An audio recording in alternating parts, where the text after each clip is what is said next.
आगे जाते विनोद क्या कर रहा है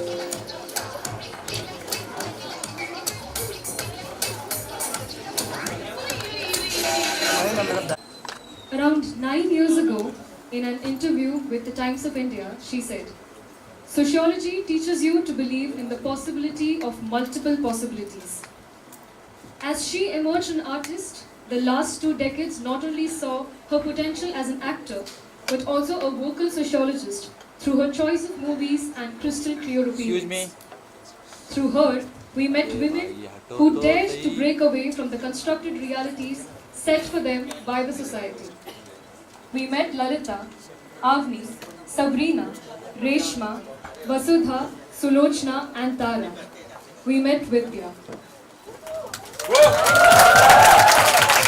The art that she's been part of since 1995 will meet the Academia today as she comes in conversation with Samiha Sabnis. We welcome back to St. Xaviers College, Vidya Balan.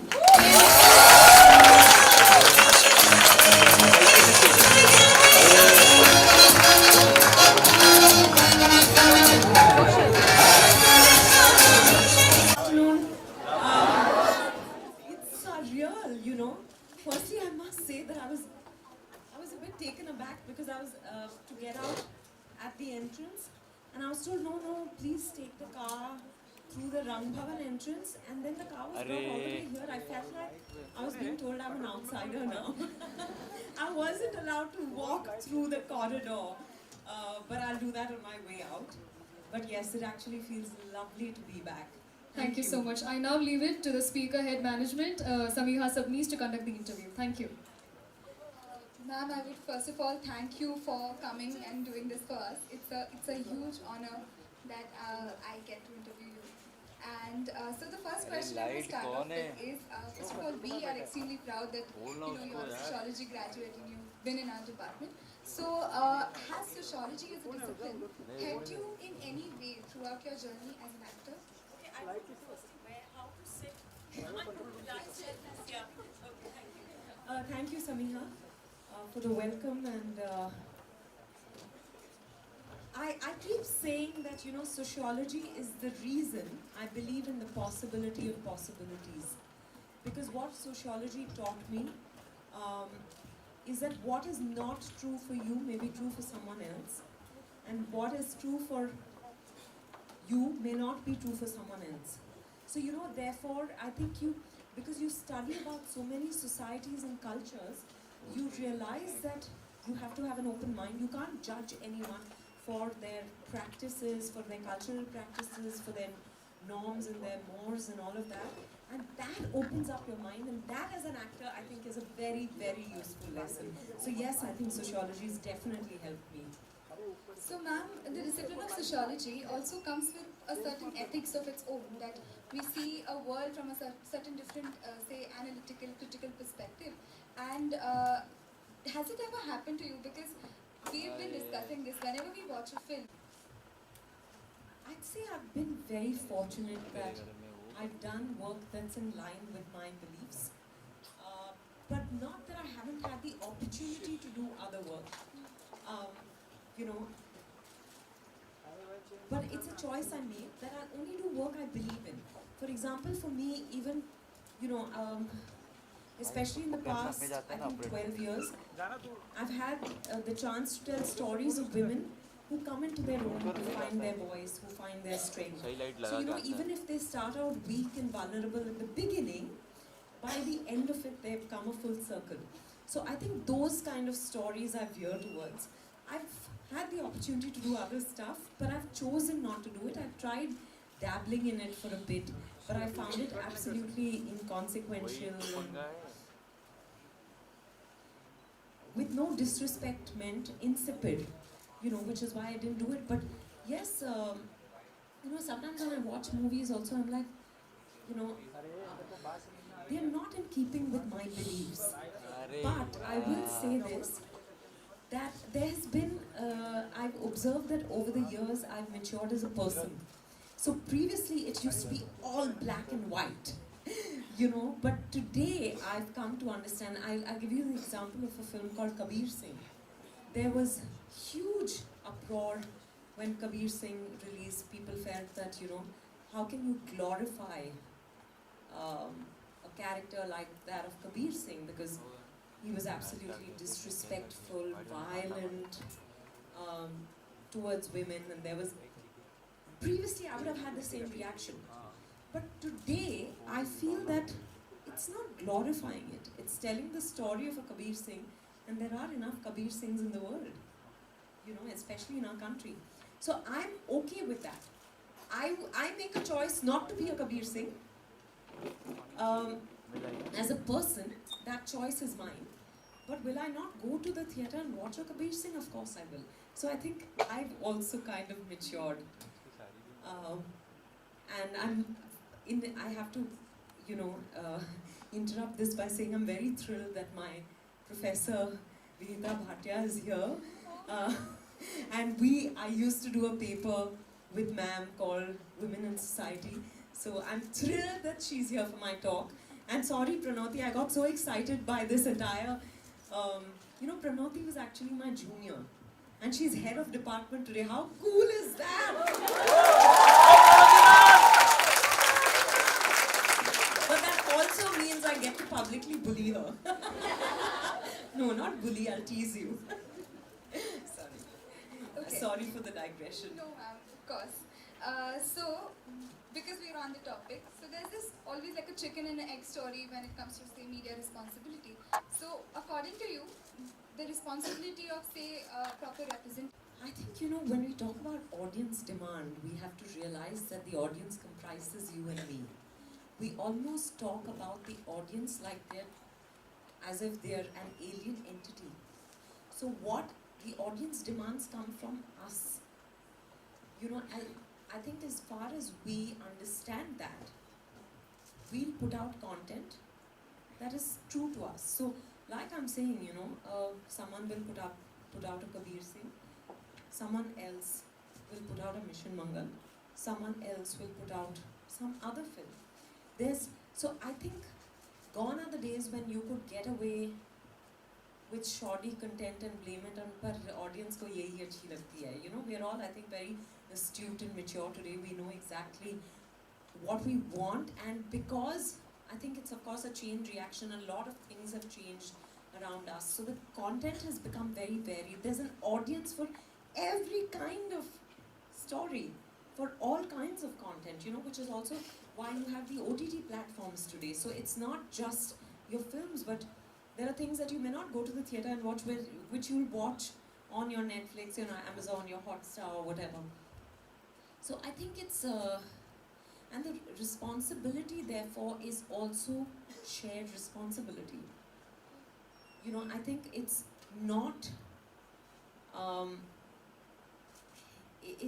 so much just the responsibility of the makers. It's also what audiences respond to that encourage the makers to go out. It's a two-way process, really. But I think as long as even the makers realize that they're part of an audience, you know, I think there is no issue. But when people begin to think that they're, you know, kingmakers who are bailing out stuff for people to watch, that's where there is the issue of, am I answering you adequately? Yes, definitely. Because sometimes I tend to get so, I talk a lot, so I go all over the place, yeah. So the next question is, recently there was a debate that I saw which was talking about like all female-centric films are not necessarily feminist. Yeah. So there was this one doubt that came in my head that do men or any other gender, do they have any space in feminist cinema? Can we have a feminist film without a female protagonist? Wow, that is an absolutely stunning question. I don't want that because, you know, male-centric films have always had men. So, as a woman and as an actor, I don't want female-centric films not to have women. That's where we hold center stage most often. So, I think that's not a scenario I'd like. But it's something, you know, to think about really. I've never thought about it you're right that every female-centric film is not a feminist film. But really, what is feminist also needs to be revisited, because I keep saying this, and I'm only saying I keep saying this because, I have the opportunity to travel all over the country and engage with people, and I've realized over time that, what is empowerment, what is feminism really is very, very subjective. It depends on what context you come from. So a certain step I take today may seem like a feminist step, but maybe for a person who comes from a village, maybe the back of beyond somewhere, a smaller step, like I keep saying this, just to lift your ghungat and walk with your head held high may be seen as a feminist step or an empowered step. So really, it has to be contextualized. Ma'am, on a similar topic, so whenever you've given a certain script, what are the kinds of elements that you are looking for? How do you choose your character? I think any character that really calls out to me when it's being read out or when I'm reading it, if I see myself in the role that's being offered to me, it's great. For the longest time, every time a story was being narrated, I saw myself in the character of the male hero. And I realized that the narrative has to change for us female actors because, I tended to get attracted to the most powerful role in the story, and I realized it belonged to the men. Thankfully, that narrative is changing, but it's something that, instinctively calls out to me. It's something that, as an audience, I ask myself, is this something you'd want to go and watch in the theatre? Is this a story you'd like to tell? Is this a story you'd like to tell being the character that's being offered to you? And then, of course, other considerations come into play. Who you're going to be working with, director, producer, how much money they're paying you. All these things matter. But most importantly, I think, I tend to get drawn towards women characters that have a certain arc, who come into their own, who discover something about themselves. Maybe because I'm constantly discovering something about myself, I tend to get drawn to women like that. So, ma'am, after the selection, as the process goes, we hear words, we don't know really, but from the perspective of, say, characterization, you go through a certain process of research, and this has always bothered me whenever I try to, learn acting as well, that whenever an actor tries to do background research per se for any character, can an actor's personal bias affect their portrayal of certain characters? Do you have to be completely neutral when you approach a character? That's not humanly possible because I am me and I'm playing someone else. But I think as you work more and more with more experience, with a certain amount of maturity maybe, you can separate. That happened with me on The Dirty Picture. Previously I would have been very judgmental of a person like Silk. She used her body to get ahead in her career, and that was absolutely unacceptable to me. But every time I spent and sat with the director Milan Luthria, the only thing he'd tell me was, I'd say, tell me about her as a person. Is she impulsive? Does she get angry what angers her? All these questions that I would want to talk to him about it, and he would not give me any answer. He'd just say, if you judge her, everyone will. And remember, if you judge her, she'll end up looking sleazy. If you embrace her, she'll end up looking sexy. And I was like, quotable quote, yes. But I didn't quite get the purport of what he was saying. I think he kept saying it, but when I started doing the film, I actually realized what he meant, because I needed to put myself out there in a way that I had never done before, not even in the confines of my own house, in front of the mirror in my house. I had to be that brazen bodily. And if there was any kind of shame or awkwardness that I felt, it would show in my performance. If it showed in my performance, that's what really differentiates what makes sleazy versus what makes sexy. You can be, really clothed from top to toe, but your attitude can make you sexy. And you can wear close to nothing, and you may not end up looking sexy, you may end up looking sleazy. And this is still, I'm talking about appearance, but what you actually put out there is a reflection of what's going inside, which is why I'm using sleazy and sexy for easy adjectives. But I think that the dirty picture changed the way I think I looked at women who choose different paths from the way I did or I do. I think it was fascinating for me, it was liberating for me, it was so freeing. Because when you stop judging someone else, actually what you're doing is you stop judging yourself. And I think that is the most beautiful gift that film gave me. So yes, it's very difficult to get rid of bias, but with experience, like I said, it makes you realize the possibility of possibilities. So yes, this is not who I am, this is who she is. And that doesn't make her wrong. It just makes her different from me. So ma'am, based on your answer, what I see it as that every actor... And you can clap once in a while, actors love it. You're awake when I finish an answer. So yeah, ma'am, like you said, that you go through story to story, you go from character to character, and you're almost like you're living multiple lives in just one. So an actor has perhaps an experience in many different spheres, many different lives, and they do research. They, like for you, if you take your example, they do come from academic background.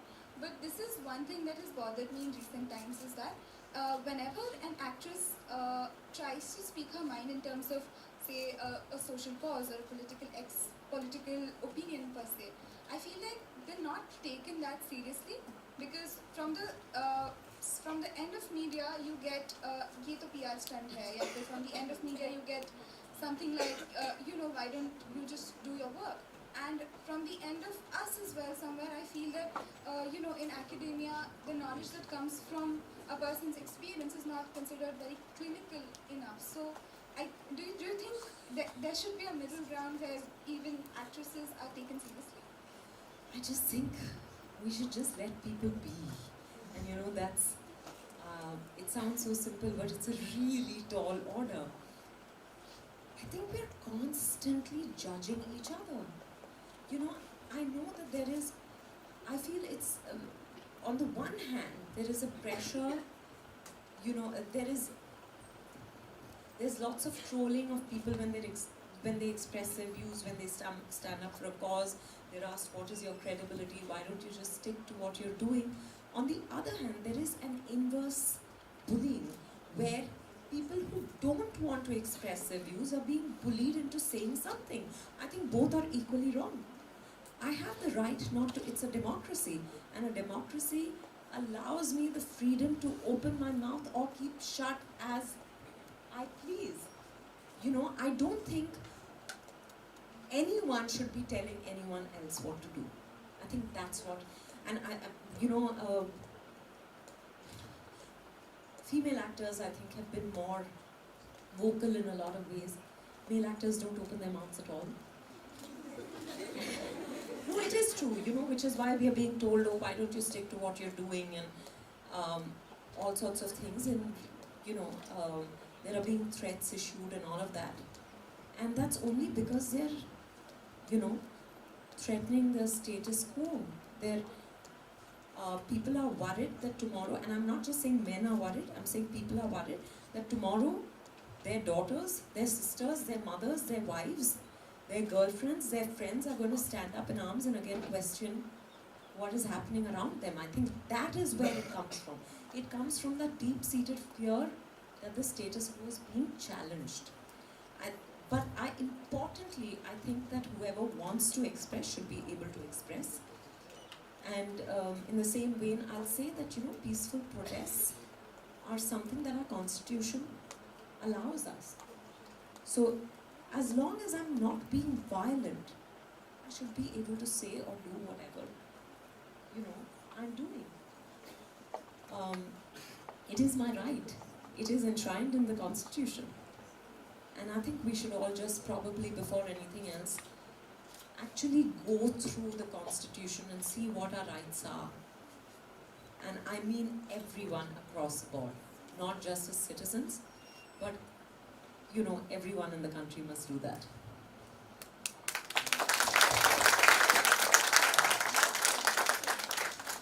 So ma'am, you also spoke about the web media coming in, and it has been seen as the equalizer because with web you have a lot of job opportunities being created in media, and not just female actors but also women writers and directors are like coming in large numbers. So do you think working with a female writer or director is in any way different than say a Oh, male? it is, and I've just had my first experience. I've done a film which tells the story of the mathematician, the human computer Shakuntala Devi, which I also shot for in Xaviers, by the way. And that's been written and directed by Anu Menon. So it's my first experience with a female director. And I think it's just, I don't want to make any gender generalizations, but I do think that because women's experiences are probably, every individual's experience is different, but I'm saying women's experiences and men's experiences, or their perspective or the way they look at the world does tend to differ. So I think I'd like to see this, what you called, it's been called some kind of an equalizer. I think that I'd like to see happening across the board. I definitely think we've got more writers, directors, technicians in film. They're of course not even 0.1% of the entire industry, but where we didn't have any, we at least have some more. But I think it's also, women tend to, and again this may be a generalization, but I think the women's perspectives are a little more nuanced, which is why probably they're finding more opportunities on the digital platforms, which allow you to have a more nuanced narrative, whereas in film you need it to be little more simplistic. But we women, we get called complicated all the time, and I'm using the word nuance, but maybe because of that, we tend to look at the world in a more, I don't know, it's not through the male gaze. Maybe that's all that makes the difference. Ma'am, on the topic of say gender equality or say gender neutrality per se, do you think the whole, when we approach Bollywood, even from a sociological lens, we always have this, oh, this is a male gaze versus this is a female-centric cinema. Is it about time that we also create a certain space for those who perhaps don't want to consider themselves male or female? Like, there's no space other than this gender binary. That will happen. But I remember on Women's Day last year we were having this conversation. It was panel discussion about why call women-centric films, and I said, what is the problem? When it becomes the norm, we'll stop calling it anyway, but it's not yet the norm. If we stop calling it that, probably it'll just get obliterated under the weight of all the male-centric work that's happening, So let's go out on a limb and call it female. I've been doing female-centric films for the past 12 years. I'm very happy, I'm very proud, and I'd want to continue to do that until it reaches a stage where there are enough number of films where it doesn't matter whose story you're going to see. You just walk into the theatre and go to, watch a certain film, and not because it's female-centric or it's a hero-centric film, a male-centric film. That will happen, but as of now, I think we should shy away from it.